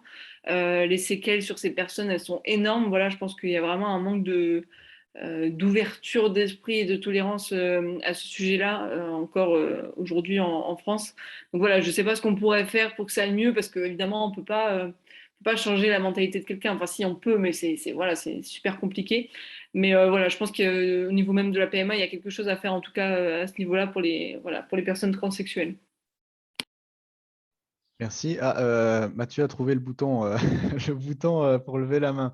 Donc, il y avait Mathieu, il y avait Laurent et je crois qu'il y avait Cyril aussi qui voulait intervenir. Donc, allez. Moi, je vais juste faire Laurent, très court. Je pense qu'il faut une vraie réforme de l'affiliation en France pour s'adapter à la société et à la diversité des familles, tout simplement. Je pense qu'il y a un vrai chantier à engager. Et pour revenir sur les personnes transgenres, nous, on a travaillé un petit peu sur le cas. Donc, on est favorable à l'ouverture de la PMA pour les personnes transgenres, du moment qu'elles ont officialisé leur état civil. Et tout simplement, moi je suis positif parce on nous aurait dit en 2000 qu'il y aurait le mariage pour tous, on ne l'aurait pas cru. On nous aurait dit en 2000 qu'on aurait la PMA, on ne l'aurait pas cru. Donc je pense qu'il faut être positif, je pense que les choses vont changer. Elles changeront difficilement, ça j'en ai aucun doute. Comme Mathieu l'a rappelé, l'atmosphère n'est pas forcément favorable en ce moment, surtout en campagne électorale, mais les choses peuvent changer. Je pense que si on reprend 50 plus, il y aura des choses à faire, combattre au sein du gouvernement, parce qu'on n'est pas tous sur la même longueur d'onde, ça c'est clair par contre, et que c'est le rôle de mouvements progressistes, on va dire comme TDP, comme En Commun, de pousser un peu la majorité pour qu'elle soit agissante et qu'elle fasse évoluer les droits. Je vais faire juste une petite digression. Il ne faut jamais oublier que quand les droits des personnes LGBT+ sont attaqués, c'est toujours les prémices, comme on le voit en Pologne ou en Hongrie ou dans d'autres pays européens, à une attaque ensuite du droit des femmes et ensuite à une attaque des corps intermédiaires. Toujours. Et ça se passe toujours comme ça. Donc, moi, je rêve peut-être d'une société où on ne parlera plus des droits LGBT parce que les droits LGBT seront les droits de tout le monde. Donc, on aura tous les mêmes droits. Et le jour où on ne parlera plus de droits LGBT, je pense qu'on aura gagné. Voilà. Mais il y a du travail. Merci Laurent. Merci. Cyril, et puis on passera du coup à Mathieu, parce que je pense que tu vas peut-être vouloir synthétiser des choses. Cyril. La thématique LGBT s'inscrit en fait dans toute une évolution sociétale. On parle de ça, c'est le sujet ce soir, mais il y a différents sujets. La société, je pense qu'elle est mûre maintenant, effectivement. Je ne me souviens plus, le mariage pour tous, c'était quelle année? Je dirais 2004, 2005. 2013, non, c'est pas ça? Non, je ne sais plus. Voilà, effectivement, la société avance, elle évolue. Après, je vais un peu tempérer ça. Alors, c'est difficile à dire parce que je pense qu'il y a des gens qui sont à l'attente, mais sur les évolutions sociétales, il ne faut pas non plus aller trop rapidement. C'est effectivement dur à dire, mais parce qu'il il y a aussi une notion d'acceptabilité. Donc, quand on touche à ça, c'est quelque chose d'extrêmement compliqué. C'est pour ça que là, on est sur une temporalité qui est un peu plus longue. Alors, effectivement, c'est dommageable pour ceux qui sont dans l'attente, mais il faut bien prendre cette notion d'acceptabilité. Et après, je rejoins tout à fait Laurent. Tout ce qui est passé, la PMA, le mariage pour tous, c'est bien, mais il faut surtout veiller dans le temps à ce que ça reste Parce qu'effectivement, c'est les premières choses qu'on attaque. Et même si c'est maintenant rentré dans les têtes de tout le monde, ce n'est pas la première chose qu'en fait, on estime normale, mais qui est attaquée. Et quand certains passent au pouvoir, effectivement, c'est pas très sain. Donc voilà. Donc il faut bien faire attention, déjà sauvegarder ce qui a été acquis, et après se donner un peu de temps pour évoluer aussi. Voilà. Merci Cyril. Donc du coup, Mathieu, c'est à ton tour. Oui, je rebondis un peu sur ce que disaient Cyril et Laurent. Déjà, par rapport à la réforme de la filiation, je suis tout à fait d'accord. D'ailleurs, c'est ce que les associations LGBT, notamment l'inter-LGBT, souhaitaient. C'est-à-dire que les associations ne voulaient pas que le thème de la PMA soit traité dans la bioéthique. Ils ne considéraient pas que c'était un thème à traiter dans la bioéthique, mais c'était plutôt à introduire dans le cadre d'une grande loi sur la parentalité. Donc ça va vraiment dans le sens de ce que voulaient initialement les acteurs associatifs sur le sujet. Ensuite, sur ce que disait Cyril, moi je suis tout à fait d'accord avec le fait qu'il ne faut pas mettre la charrue dans les bœufs. C'est pour traiter des grands thèmes dits sociétaux, entre guillemets, il faut que les mouvements qui les portent soient suffisamment structurés et suffisamment forts. Et c'est toute la leçon que, à mon avis, les partis politiques, les élus doivent tirer du débat sur le mariage, l'ouverture du mariage républicain aux couples de même sexe. Parce qu'on a vu concrètement, l'opinion était mûre pour l'ouverture du mariage aux couples de même sexe. Pas de problème, sauf que les mouvements conservateurs dans notre pays sont suffisamment forts et suffisamment structurés, et qu'en face, les associations LGBT, les associations plus progressistes, beaucoup moins, en fait, parce que historiquement moins implantés, historiquement moins dotés en moyens financiers. C'est sûr que quand vous avez le soutien de l'Église catholique, que vous avez le soutien des principales associations familiales, vous pouvez monter rapidement en épingle et faire bouger l'opinion, si ce n'est pas la faire bouger, lui faire mal en tout cas. Et c'est exactement ce qu'on a vu avec des mouvements comme la Manif pour tous. Force est de constater qu'on n'a pas tout à fait tiré les leçons de cet épisode, parce qu'avec la PMA, on a été un petit moins, parce que c'est un thème qui est moins mobilisateur, mais un petit peu dans le même contexte. Donc, ce qu'il faudrait faire avant, je pense, d'ouvrir vraiment un débat sur une GPA éthique, c'est vraiment faire en sorte que les associations LGBT, les structures qui vont porter ces sujets-là, soient soutenues, encouragées, financièrement suffisamment bien dotées pour pouvoir absorber le contre-coup. Parce qu'il ne faut pas se leurrer, dès que ça va être sur la table, vous allez avoir des mouvements conservateurs qui vont se mettre en branle, et je pense que ça va être infiniment violent. Donc ça, c'est vraiment le préalable pour moi. Et on peut pas faire les choses dans le sens inverse, parce que faire les choses dans le sens inverse, c'est exposer aussi des gens, comme quand il y a eu débat sur la Manif pour tous, avec des gens qui sont pas tous militants ou tous avec le cuir épais, pour pouvoir entendre pendant des mois des horreurs à la télévision et en subir le contre-coup de ces débats-là. Voilà. Donc ça, je pense que c'est vraiment à prendre en compte. Après, il faut considérer, je fais une petite parenthèse sur la GPA, il faut considérer que la GPA, c'est bien la preuve que ces mouvements ont beaucoup de poids. C'est traité comme une question LGBT, mais en fait, il faut savoir que la GPA, en grande partie, c'est les hétérosexuels qui la mobilisent. Puisque quand vous êtes une femme, que vous avez un cancer, qu'on vous a retiré l'utérus et que vous n'avez pas la possibilité d'adopter, vous allez faire une GPA, et que la majorité des GPA dans notre pays, c'est des couples hétéros qui les ont mobilisés. D'ailleurs, les personnes qui ont été jusqu'à la Cour européenne, en Cour de cassation, c'est souvent des couples hétéros. Je pense aux couples Ménesson. Donc voilà. Donc après, il y a GPA et GPA, hein, bien entendu, hein, parce que si vous allez faire une GPA aux États-Unis ou au Canada, c'est pas du tout c'est pas du tout la même chose que si vous allez faire une GPA bricolée dans certains pays de l'Est. Voilà. Donc il faut enfin, prendre tout ça en considération. Il y a certains mouvements qui ont déjà réfléchi à comment on pourrait faire en France une GPA éthique. Je pense que c'est des mouvements, notamment, je crois que c'est homosexualité et socialisme. Ils avaient pensé tout un projet, comment on pourrait créer une agence, etc. Et voilà, donc c'est pas un débat facile.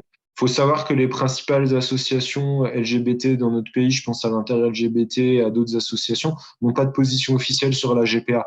Tout bonnement parce qu'il faut aussi avoir conscience qu'en France, il y a des féministes qui sont opposées à la GPA et qui sont pas forcément très ouvertes au sujet pour des questions éthiques qu'on a évoquées, de marchandisation du corps, des débats qui doivent se poser, mais qui doivent se poser aussi dans la sérénité et je pense être, être accompagné et essayer de déconstruire des choses. Hein. On entend beaucoup de choses. On entend, oui, vous allez retirer un enfant, l'enfant à une mère, alors que bon, quand on fait la plupart du temps, quand on fait une GPA, il y a un nouveau site qui est pas celui de la mère porteuse, des gamètes qui sont pas ceux qui n'ont rien à voir avec la personne qui porte l'enfant, donc qui est pas l'enfant qui est porté et au niveau biologique, pas l'enfant de la personne qui porte.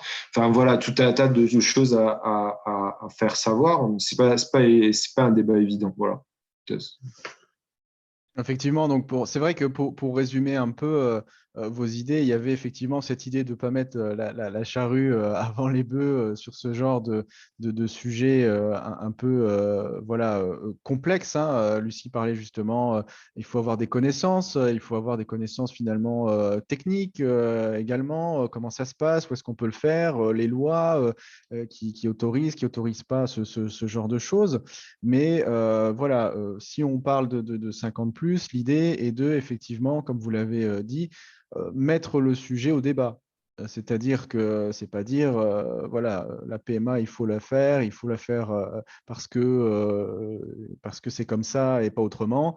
Il faut mettre le sujet au débat. Il y a des pays qui l'autorisent. Comment ça se passe? La GPA éthique, ça peut être aussi, voilà.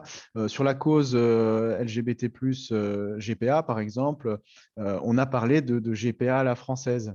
Voilà, donc pour pas parler, voilà, pour essayer de trouver un espèce de mix qui permettrait d'adapter une GPA éthique, mais avec un format français qui permettrait effectivement aux couples, pas forcément effectivement homosexuels d'ailleurs, mais de pouvoir faire ces pratiques en toute sécurité finalement. Tu parlais des pays de l'Est, etc. Faut savoir aussi que voilà, hein, les États-Unis, c'est très réglementé. Il y a une bonne raison derrière. Hein. Il y a des enjeux de santé quand même assez importants. Si on revient aux 50 plus, alors est-ce que quelqu'un aurait d'autres choses pour aller plus loin, des choses qu'on devrait faire sur les discriminations, sur les droits LGBT+. Oui, Laurent? Alors, l'Européen convaincu que je suis, ça serait bien aussi de parler de l'Europe. Donc, nous, on a constaté quand même que l'OFPRA pour les migrants LGBT avait quand même une pratique politique assez restrictive, contrairement à la Commission nationale du droit d'asile. C'est-à-dire que j'ai découvert ça, que les demandes qui étaient fondées sur l'orientation sexuelle ne nécessitaient pas de preuves documentées, alors que l'OFPRA demande des preuves documentées. Donc, on se retrouve quand même dans des situations qui sont quand même problématiques, où des gens qui sont discriminés chez eux cherchent à venir en France ou dans certains pays européens pour se sauver, tout simplement, parce qu'ils sont en danger. Et on ne les accepte pas parce qu'ils ne peuvent pas prouver qu'ils sont discriminés en raison de leur orientation sexuelle, alors que la Commission nationale du droit d'asile ne leur demande pas de le documenter. C'est comme quelqu'un qui est, je prendrai un exemple qui peut peut-être choquer, mais quelqu'un qui est noir, qui est discriminé chez lui, viendrait en France, on lui demanderait de prouver qu'il est noir. c'est formidable. C'est un peu difficile pour C'est très difficile. effectivement C'est très les difficile. populations effectivement homosexuelles. Et puis, c'est pas forcément aussi quelque chose de très confortable pour cette personne hein, qui est déjà en situation de danger dans son propre pays. Et on lui demande de justifier, on lui demande de se mettre à nu finalement sur son orientation sexuelle. Quelles sont les preuves qu'on peut apporter ça, je ne sais pas effectivement comment sont gérés les dossiers. Je ne sais pas si Mathieu, par exemple, connaît un peu plus ce sujet, mais voilà. Hein. C'est une question enfin, c'est quelque chose de pas facile à gérer. Il faut faire attention parce que il faut bien comprendre qu'il y a des gens effectivement qui sont dans une sincérité absolue et qui demandent invoquent le droit d'asile parce que ils ont été victimes de choses horribles, des témoignages, mais vraiment, là, on ne parle pas de petites insultes ou quoi que ce soit. On parle de gens qui viennent, qui découvrent que vous êtes homosexuel et qui viennent brûler la maison de vos parents et vous êtes obligé de fuir avec rien et traverser la moitié de l'Afrique pour arriver en France et arriver ensuite jusqu'à Metz et à taper à la porte d'une association LGBT parce que vous n'avez plus rien. Ça, c'est des gens, ça existe, c'est une réalité. Après, vous avez des gens, et il faut le dire, qui sont tellement désespérés, qui invoquent le droit d'asile, qui disent qu'ils sont LGBT, mais qui ne le sont pas, en fait. Donc, c'est compliqué. C'est compliqué. Je me mets à la place des gens qui font passer les entretiens à l'OFPRA. C'est pas toujours, je pense que c'est pas toujours simple. Là où il y a du progrès à faire dans ces entretiens, et là je rejoindrai Laurent, c'est que il y a un biais important les gens qui font passer les entretiens connaissent bien la situation des pays, etc. Mais des fois, des retours qu'on peut avoir, ils posent des questions sur la sexualité, l'intimité, d'une façon très, très européenne, de la façon dont nous, on peut avoir des questions sur la sexualité, donc à des personnes où dans leur pays, c'est un tabou absolu, l'homosexualité. Donc, en parler comme ça, même de manière individuelle avec quelqu'un qu'ils ont vu qui voit pour la première fois, c'est totalement impossible. Donc, généralement, nous, les gens qui viennent nous solliciter, on essaye de leur expliquer qu'il ne faut pas avoir de tabou, qu'il faut expliquer les choses. Parce que souvent, les gens de l'OFPRA posent des questions un petit peu crues, essayent de bousculer un petit peu les gens pour tester leur sincérité parce que ils sont confrontés à des centaines et des centaines de demandes qui sont le fait de gens qui sont un petit peu désespérés, qui parce qu'il y a des motifs économiques veulent mobiliser l'asile, mais ils utilisent ce motif et on en a eu à Coulorguet, hein, on le sait, donc c'est compliqué. C'est pas un sujet simple. Là, on est vraiment c'est gris, c'est pas blanc ou noir, c'est pas en gros un système où on peut dire oui à tout, parce que je pense que il y a beaucoup de gens qui sont aussi désespérés pour des motifs qui sont pas réellement liés à leur orientation sexuelle, à leur identité de genre. On y a été confronté ici. Oui, donc c'est vrai que c'est pas évident hein, pour les personnes sincères de témoigner, mais pour d'autres personnes, comme tu dis, qui sont désespérées et qui utilisent ce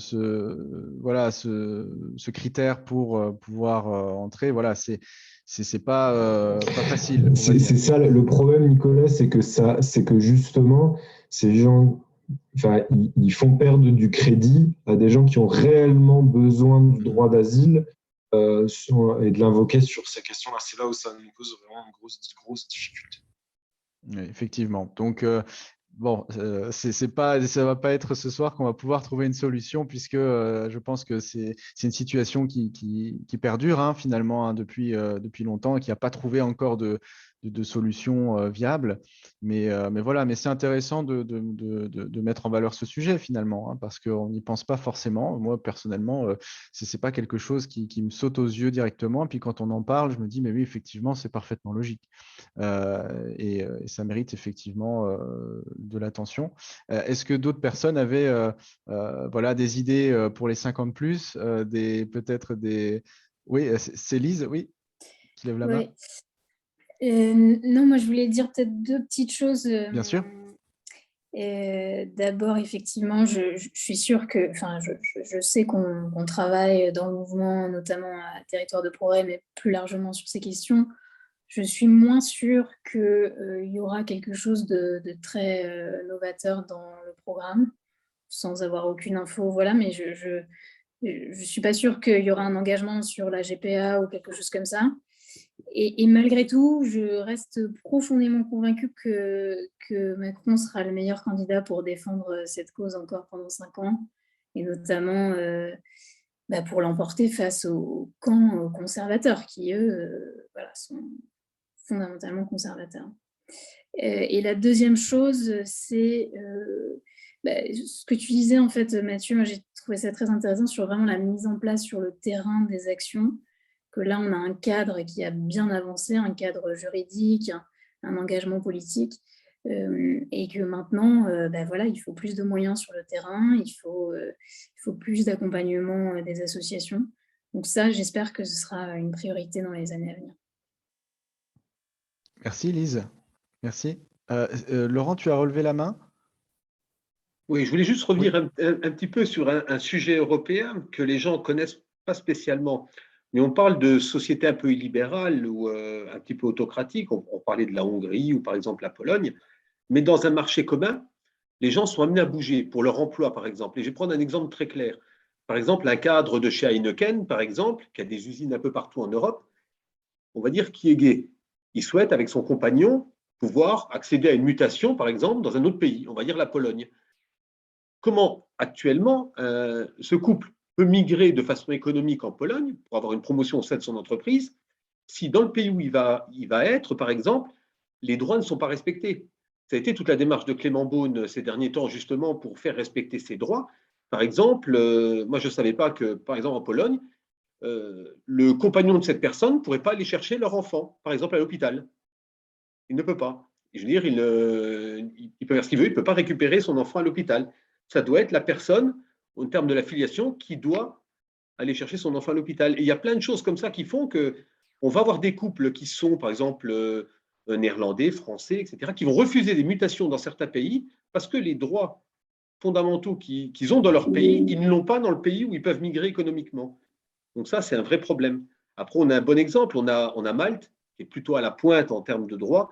Et je pense que l'Europe devrait s'inspirer un peu de ce qui se fait à Malte pour avoir à terme une uniformisation un petit peu en Europe sur on va dire sur les droits LGBT, au moins sur la base, pour que les gens puissent simplement migrer, tout simplement. Voilà.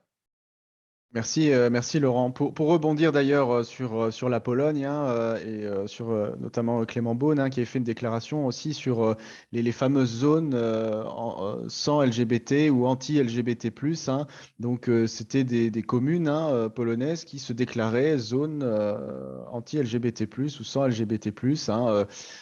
Donc voilà, et puis Clément Beaune avait dit qu'il s'y rendrait. Donc je veux dire, bon, effectivement, pour quelqu'un qui souhaite travailler là-bas, etc., se dire, il y a des communes où je peux même pas m'installer en plus, parce qu'on dit qu'il ne faut pas que des personnes LGBT+ entrent sur ce territoire, donc c'est complètement anti-européen, comme principe, on est bien d'accord. Donc je crois qu'elles sont en cours de disparition et de dissolution, donc c'est une très bonne nouvelle. Mais ça prouve qu'il y a vraiment beaucoup à faire au niveau européen parce qu'on est encore un ensemble de pays avec des cultures très fortes, avec des opinions sur des sujets qui sont très tranchés. Donc voilà. Sur Lise, je voulais simplement aussi rebondir sur une des choses que tu as dites. sur le projet, sur le programme des 50+, justement, donc les progressistes LGBT+, les meneurs de cause GPA, etc. Évidemment, on travaille sur le sujet pour essayer de faire en sorte qu'on puisse au moins aborder des choses dans ce sens dans le programme.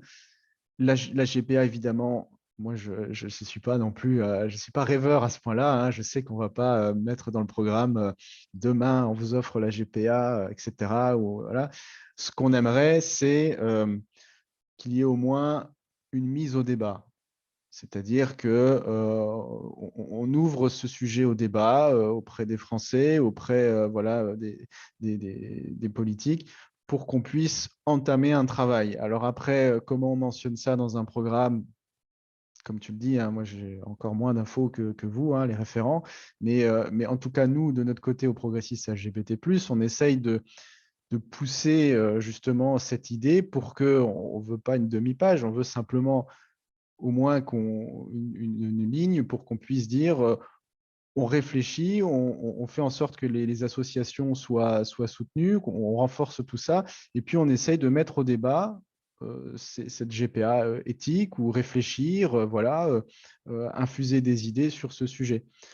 Évidemment, je pense que vous le savez, il faut jouer avec toutes les sensibilités. Même chez les progressistes, il y a des sensibilités qui sont différentes sur des sujets éthiques, comme la GPA, même si c'est pour des personnes hétérosexuelles.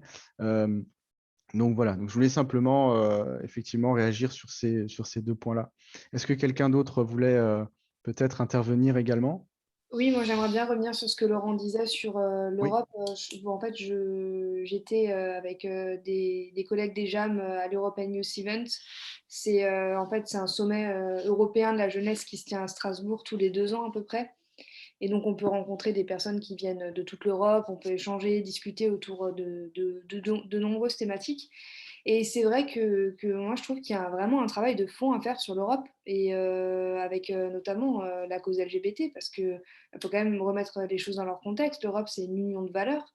Et actuellement, moi, je me sens profondément européenne, mais je ne me retrouve plus dans toutes les valeurs qui sont dans l'Europe, notamment quand on voit des démocraties libérales comme en Hongrie, comme des endroits où les droits sont bafoués, en fait, comme en Pologne aussi, avec les zones anti-LGBT. Moi, je pense qu'il faut mettre en place des sanctions fortes, et qu'il faut mettre en place effectivement des sanctions qui seraient orientées économiquement, parce que moi je pense que c'est ce qui fait peur aux gens, enfin aux pays, c'est les sanctions économiques. Donc je pense qu'il y a vraiment un travail à faire sur ça sur les prochaines années, pour qu'on puisse effectivement agir de concert en européen, en disant que nous, on a des valeurs à défendre, on les défend, mais on n'acceptera pas non plus qu'on bafoue toutes nos valeurs si on veut faire partie de l'Union européenne. Oui, effectivement, juste avant de passer la parole, j'ai vu ta main, Mathieu. Il faut arriver à un consensus de valeurs qui, d'ailleurs, a été ratifié quand on entre dans l'Europe. Et puis, quand on en sort, il faut effectivement prendre des mesures qui peuvent être économiques, c'est vrai. Alors, je tenais juste, en tant que hispanisant, hispanophone, dire aussi que ça ne concerne pas forcément les pays de l'Est. On a un peu ce cliché de se dire, oui, mais ils sont vachement conservateurs, etc.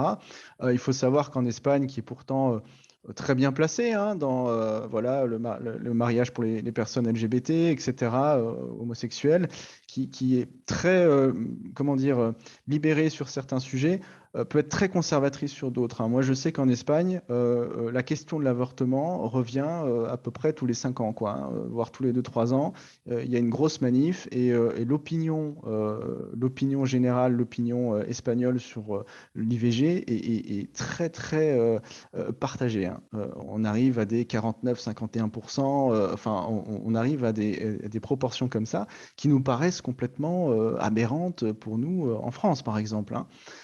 Donc, et culturellement, même des pays proches peuvent être assez conservateurs, et il faut toujours avoir comment dire, l'œil, quoi, finalement, hein. Il faut toujours ressasser ces principes un peu de droit, de droit, effectivement, à la non-discrimination et puis au droit de disposer de son propre corps. Et c'est vraiment important. Et aux pays de l'Est, entre guillemets, et puis aussi autour de nous, hein.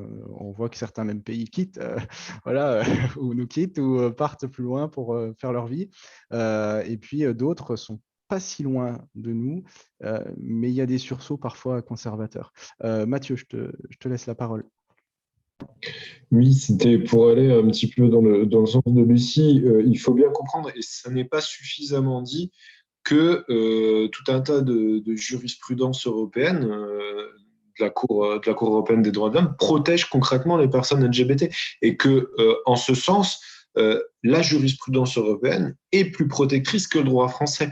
Donc, quand on entend certains pays dire qu'ils veulent s'affranchir ou certains candidats de dire qu'ils veulent s'affranchir de la jurisprudence européenne, de la Cour européenne des droits de l'homme et de toutes ces constructions juridiques qui protègent les personnes LGBT, je pense notamment beaucoup aux personnes transgenres, et ben c'est quelque chose sur lequel il faut être très très vigilant et alerté, parce que si demain il n'y a plus de jurisprudence européenne et c'est quelque part la Cour de cassation qui a le dernier mot sur des questions liées à la famille. On est en face de gens qui sont plutôt conservateurs, hein. C'est pas les mêmes tendances, hein, du tout. Donc ça, les gens n'arrivent pas trop à le mesurer, et c'est pas forcément quelque chose qui est dit régulièrement. On a l'impression que ça va être mieux, ça va être plus protecteur, c'est nous qui allons gérer. Et en fait, je suis pas sûr que ce soit au bénéfice du progressisme si on repartait exclusivement sur un droit national et qu'on excusait tout ce qui est droit communautaire, hein. Merci Mathieu. Oui, effectivement. Est-ce que quelqu'un voulait réagir à ce sujet? Non, on arrive tout doucement, hein, on sait bien, j'avais prévu très très large et donc on va finir un petit peu 10 minutes en avance, donc c'est très bien. Je voulais simplement excuser Amina, hein, qui m'a envoyé un message, hein, qui n'a pas pu être avec nous, hein, donc elle s'excuse. Jean-Luc également, hein, donc on n'aura pas les représentants à 54 et 55, mais bon, ils étaient bien sûr très motivés. On a une petite question sur l'Alsace, voilà, donc c'était dans le chat, hein. Donc oui, alors l'Alsace, oui, on va tâcher de faire la même chose avec l'équipe alsacienne. Et c'est vrai que pour des questions organisationnelles, c'était plus simple de séparer en fait, hein, parce que Grand Est, c'est une très très grande région et c'est très très différente finalement, hein, entre la Lorraine, l'Alsace, encore on peut faire des choses. La Champagne-Ardenne, bon, voilà, donc voilà, donc vous en faites pas. Si vous êtes d'Alsace, on fera quelque chose aussi de cette trempe. Donc je tenais aussi surtout à vous remercier toutes et toutes parce que c'est pas évident, voilà, de venir le soir comme ça témoigner sur un sujet qui est parfois difficile, parfois technique pour certaines personnes qui appellent beaucoup d'idées, beaucoup de passion. Et puis, et voilà, et pour aussi des gens qui sont dans des équipes qui se mettent en place seulement. Donc, c'est pas évident aussi. Je suppose que l'organisation doit être très chargée. Pour les associations également, je sais que tu dois être très sollicité, Mathieu. Et donc, voilà, tu as pris un petit peu de temps pour échanger avec nous. Donc, on diffusera, voilà, cette réunion, ce débat, ce webinaire pour que tout le monde puisse voilà, profiter des échanges et puis poser des questions. N'hésitez pas, hein, sur ce sujet. Les progressistes LGBT+, on est à disposition. Poser des questions, ça veut dire aussi aux référents, hein. on est à disposition pour voilà, intervenir si un animateur local ou une animatrice locale a besoin de faire une réunion sur cette thématique. Si pendant la campagne des 50+, ces sujets arrivent sur le tapis, puis bon, on n'est pas forcément prêt, ou alors, tiens, tel endroit, une réunion thématique serait intéressante, n'hésitez pas à nous solliciter, il n'y a pas de souci. Et puis pour les actions de terrain, c'est voilà, non politique et de terrain, c'est plutôt les associations comme Couleur Gay qui interviennent notamment dans les collèges, dans les lycées, dans les lieux de formation également. Voilà. Est-ce que quelqu'un souhaitait peut-être ajouter des choses pour dire le mot de la fin? On va peut-être refaire un petit tour de table. 2 petites minutes pour dire ce que vous avez un peu pensé, si ça vous a apporté quelque chose, si voilà, dans quel état d'esprit vous étiez venu, et puis dans quel état d'esprit vous sortez. Alors, bon, fatigué, certes, mais on est en fin de semaine. Mais voilà, c'est pour avoir un petit feedback. Je vais commencer alors, par Cyril.